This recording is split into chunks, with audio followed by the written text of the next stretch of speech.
If someone becomes addicted to focus, then nothing, not pain, not poverty, not people, can stop them from achieving greatness.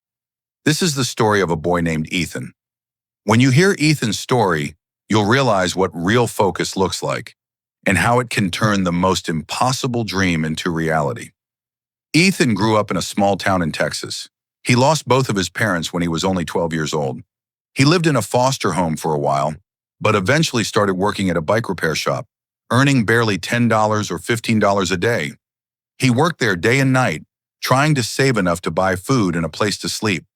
No one ever believed that this kid's life would ever change. People who came to fix their bikes often insulted him, calling him slow, lazy, or stupid. Some didn't even pay him full price. But Ethan never complained. He just kept working, quietly, patiently. One afternoon, while fixing a tire, he saw a crowd outside the shop. People were surrounding a man in a suit who had just stepped out of a black SUV. Everyone was addressing him respectfully, calling him sir. Ethan was curious. He had never seen anyone treated with so much respect. That night, he couldn't sleep. He kept thinking, why does everyone look up to that man?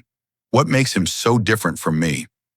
The next day, Ethan asked his boss, "Who was that guy everyone was talking to yesterday?" The boss replied, "That man's a judge. He came for a school event." Ethan asked again, "How do you become a judge?" The boss said, "You gotta study hard, stay focused, and work your way up. Takes years of grind." That single word, focus, hit Ethan like lightning. That night he decided he would change his life. He would study no matter how hard it got. He wanted to become a judge. From that day, he started saving money. He skipped meals, stopped buying snacks, and bought used books instead. He enrolled in a public high school, worked part-time in the evenings, and studied late into the night.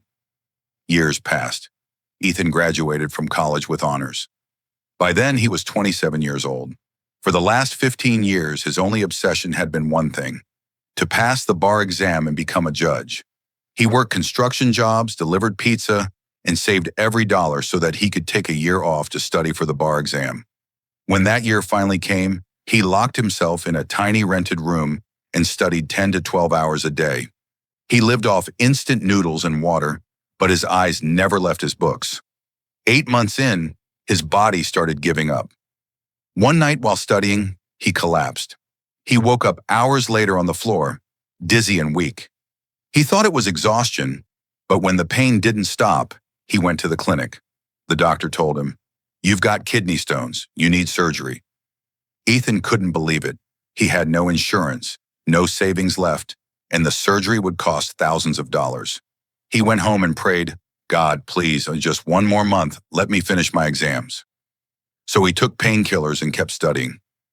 Every night, his stomach burned.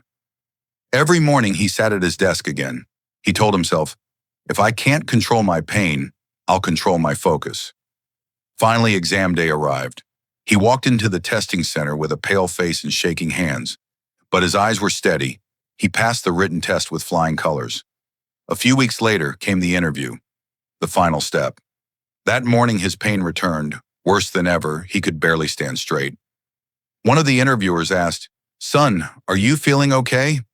Ethan smiled and said, "Yes, sir, I'm fine." At that moment, his 1% focus was on his pain, and 99% was on his dream. He finished the interview, then went straight to the ER. A few months later, the results were published. He checked the list, and there it was. His name, Ethan, had passed. He had officially become a judge. Years later, during an interview, he shared his journey. Everyone was stunned by his story. He said, "No matter how much pain you're in, if your focus never leaves your goal, the world will move aside and let you pass. When I was in pain, I didn't focus on the pain, I focused on my purpose. My addiction wasn't drugs, it wasn't money, it was focus." Friends, maybe you have everything: a home, parents, food, comfort, but you still complain. Stop blaming your situation. Stop saying, "I'm unlucky." Luck doesn't change by itself. You have to create it with discipline, sacrifice, and focus. Your focus should be so strong that even storms and pain can't break it. Because once you become addicted to focus, Nothing in this world can stop you from becoming successful. If this story inspired you, share it with your friends and subscribe to Teddy Satisfy for more real-life motivation. Thanks for watching.